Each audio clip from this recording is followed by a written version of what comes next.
INS संधायक decommission श्रीमान। INS संधायक Bharat के हिंद प्रशांत क्षेत्र में इंडियन ओशन रीजन में महाशक्ति की भूमिका को और ताकत प्रदान करे। एटा में 1 घंटे के दौरान 2 धमाके। मलाखिलाबाद में इंतखाबी दफ्तर पर दस्ती बम धमाके में 1 शख्स जख्मी हो गया। दूसरा धमाका जीवनी के इलाके कोसर बाजार के करीब हुआ। एक तो इंडिया के पास पैसे भी हैं, फौज भी तगड़ी है, इन सेंस के बड़ी फौज है, इक्विपमेंट ले रहे हैं, इंडो पैसिफिक के हवाले से बड़े इंपॉर्टेंट प्लेयर हैं। More than 50 people have been killed in 2 separate bomb attacks in Pakistan. समुद्र में चोरी, डकैती और तस्करी से जुड़े लोगों को किसी भी सूरत में बर्दाश्त नहीं किया जाएगा। यह नए भारत का एक प्रण है। एक चीज ये कि डेड बॉडीज अब तक नहीं दी गई हैं। दूसरी चीज ये पाकिस्तानी आर्मी अब बलूचिस्तान के अंदर घुसने से डर रही है।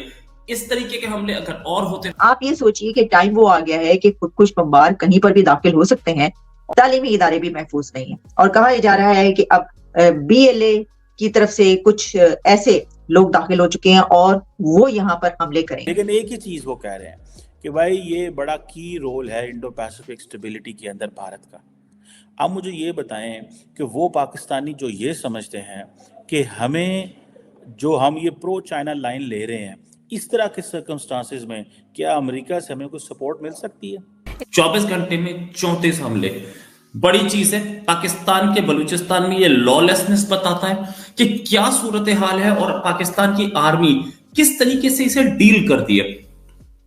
आर्मी घबराई हुई है उस एरिया में जहां पे ऑपरेशन हुआ था, अभी तक नहीं घुस पाई। नंबर 1 आर्मी कैसे जो है वो बाथरूम में छुपी हुई है। BLA का सुनकर बाथरूम में घुसकर कैंप के। So India is in a very advantages position इस सेंस में अगर आप चले जाए। आईएनएस संधायक भारत के हिंद प्रशांत क्षेत्र में इंडियन ओशन रीजन में महाशक्ति की भूमिका को और ताकत प्रदान करेगा, ऐसा मेरा पक्का विश्वास है।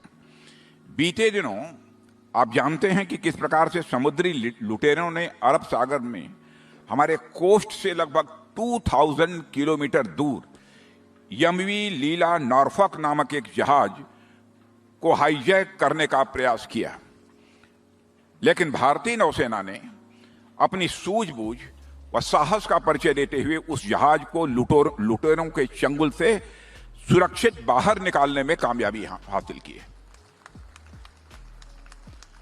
अभी हाल ही में INS इंफाल की कमीशनिंग सेरेमनी थी, उसमें मैंने कहा था कि जो लोग नेफेरियस यानी नापाक गतिविधियां नेफेरियस एक्टिविटीज कर रहे हैं, उन्हें हम सागर के तल से भी ढूंढ निकालेंगे और कठोर कार्रवाई करेंगे।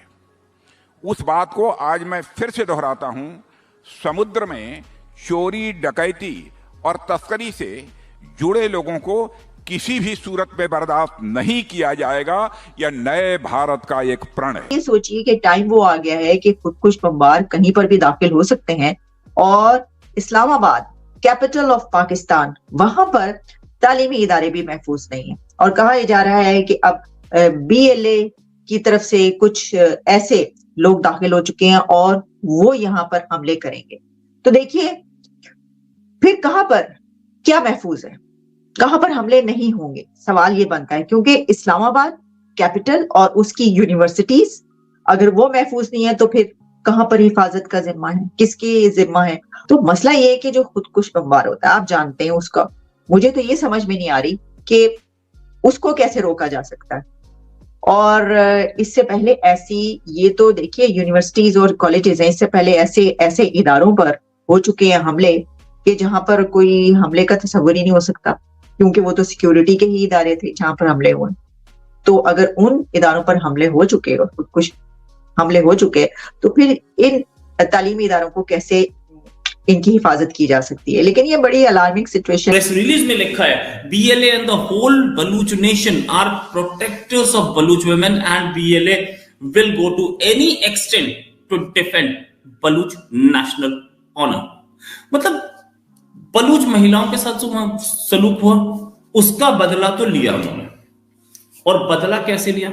पाकिस्तान की आर्मी घुटनों पे आ गई, साथ में ये भी बता दिया पूरी वर्ल्ड को कि कितनी पावरफुल है ये आर्मी, जिसके पास पाव किलो के बॉम्ब पड़े, यूज हो सकते थे। ये जो न्यूक्लियर बॉम्ब है ये इमरान खान की शादी के लिए ही रखा है, सही बोला, यूज कर सकते थे, कहीं तो करते, कभी तो करते। आपके पास इतनी क्राइसिस आई, आपने यूज नहीं किया। लेकिन किस चीज के लिए रखा है? उसने ये भी बोला हम ये दिखाना चाहते थे, बीएलए ने बोला हम ये दिखाना चाहते थे पूरी दुनिया को कि हम बीएलए अकेले ही पाकिस्तान की आर्मी को घुटनों पे ला सकते हैं। 2 दिन तक पाकिस्तानी की आर्मी का कंट्रोल खत्म हो गया था उस इलाके से, सिर्फ हमारा वहां राज था। हम उधर से हट गए, हमने अपना काम कर दिया। अब मैं ये बोल रहा हूं, बीएलए ये बोल रही है कि कोई भी इंस्टीट्यूशंस या देश जिनका म्यूचुअल इंटरेस्ट है, वो म्यूचुअल इंटरेस्ट मतलब मींस हम पाकिस्तान के खिलाफ लड़ रहे हैं, कोई और भी पाकिस्तान के खिलाफ लड़ता हो तो हमारे साथ आ जाए। एक तो इंडिया के पास पैसे भी हैं, फौज भी तगड़ी है, इन अ सेंस के बड़ी फौज है, इक्विपमेंट ले रहे हैं, इंडो पैसिफिक के हवाले से बड़े इंपॉर्टेंट प्लेयर हैं। सारी दुनिया आके इंडियंस को मिलिट्री हार्डवेयर भी दे रही है, टेक्नोलॉजिकल सपोर्ट भी दे रही है। आप सिर्फ इमेजिन करें, जो कल स्टेट डिपार्टमेंट ने एक प्रेस रिलीज जारी की, उसमें अगर आप सिर्फ ये देखें कि किस पैमाने पे जाके अमेरिकन मिलिट्री हार्डवेयर इंडियंस को दे रहे हैं, तो आप बड़े हैरान होंगे। इसलिए तो मैं कहता हूँ कि that will put Pakistan in a very disadvantages position कि ये जो मिलिट्री हार्डवेयर मिलेगा इंडियंस को। सऊदीज़ को भी इस चीज़ की समझ आ गई है, and Saudis are also working and maybe they have realise कि दिस आइडिया जो है स्ट्रेटेजिक ऑटोनॉमी का, दैट्स वेरी इंपॉर्टेंट, क्योंकि सऊदीज़ पर्टिकुलरली वेस्टर्न जो मिलिट्री इंडस्ट्रियल कॉम्प्लेक्स है उस पर डिपेंडेंट रहे हैं। वो समझते हैं कि भाई हम कब तक ये डिपेंडेंट रहेंगे, हालात ख़राब हो सकते हैं, सो हमें इन चीज़ों को देखना है। अब फॉर एग्ज़ाम्पल ये जो वो कहते ये हैं कि ये जिस एक्सरसाइज का मकसद ये है कि हमने ट्रूप्स को ट्रेन करना है, एक जॉइंट ऑपरेशंस जो टेरेन है उस हवाले से, joint operations in a semi desert terrain, यानी कि नॉट फुल डेजर्ट, सेमी जो टेरेन है वो डेजर्ट है उनके लिए, क्योंकि सऊदी अरब के अंदर जो टेरेन है ज़्यादातर वो डेजर्ट्स हैं, तो इसलिए वो ये कहते हैं। और वो कहते हैं जी हम ये chapter 7 of the UN charter कर रहे हैं, ठीक है जी, और जी हम techniques and tactics and procedures और इस तरह की चीज़ें, and particularly this is in a sub conventional domain, ठीक है। Maybe they wanted to say it the sub conventional domains means कि शायद मैं इसको अगर पूरी तरह एक्सप्लेन कर पाऊँ कि दैट्स अबाउट सब क्रिटिकल वॉरफेयर, ठीक है। ये उस सेंस में वो बात कर रहे हैं, लेकिन असल में वो क्या कह रहे हैं जी कि हम इंटरऑपरेबिलिटी डेवलप करना चाह रहे हैं और वो ताल्लुक बिल्ड करना चाह रहे हैं। अब लेट्स सी ये कैसे आइंदा आने वाले दिनों में ये चीज़ें होती हैं, लेकिन आपको पता है कि इंडिया सऊदी जो कोऑपरेशन है ये बड़ी तेज़ी से ग्रो कर रही है। इंडिया की प्रेजेंस मिडल ईस्ट में बहुत तेज़ी से ग्रो कर रही है। मोहम्मद बिन सलमान आए थे, उन्होंने आके एक लंबी चौड़ी जिसे कहते हैं ना एग्रीमेंट्स भी किए। सऊदीज़ जो हैं वो रेगुलरली इंडिया आ रहे हैं, इंडियन मिलिट्री लीडरशिप वहाँ जा रही है, और यही कहा जा रहा है that the relationship is reaching to the new heights. जिस तरह पाकिस्तान कहता है ना जी कि हम higher than Himalayas and all that, ठीक है, लेकिन असल में ये जो इंडो सऊदी कोऑपरेशन है ये that is not just restricting to this oil energy trade. ये जो India Middle East Europe corridor है उसमें मैंने कल भी आपको बताया था कि the major point which Indians are looking is they are looking energy reservoirs of the Middle Eastern countries. उनको वो कहीं किसी ना किसी तरीके पे इंडिया में लेके आने हैं। देखिए दिस इज़ 2024, इंडिया की जो ट्रांसफॉर्मेशन है वो कहते हैं जी कि हमें जो ज़ीरो एमिशंस पे जाना है बाय 2070, लॉन्ग टाइम अगो। आबादी कितनी बढ़ जाए, 1 बिलियन पॉपुलेशन को एनर्जी नहीं होगी तो कैसे करेंगे।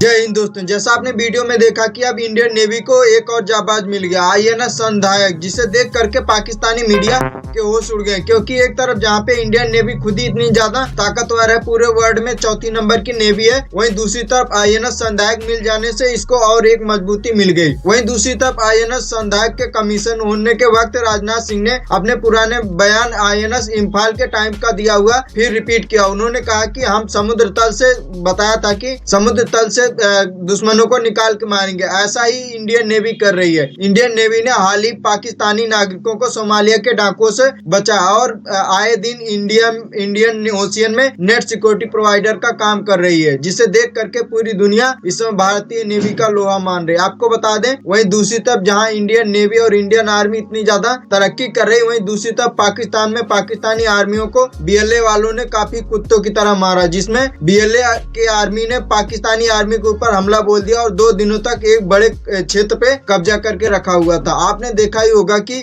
BLA के जबरदस्त हमले के बाद वहां पे पाकिस्तानी आर्मी डर से गई ही नहीं 2 दिन तक। उसके बाद अब पाकिस्तानी आर्मी की काफी ज्यादा थू-थू हो रही पूरी दुनिया में। आपको यह वीडियो कैसा लगा कमेंट में जरूर बताओ और ऐसे ही मजेदार वीडियो देखने के लिए हमारे चैनल को सब्सक्राइब करना ना भूलें। जय हिंद, जय भारत।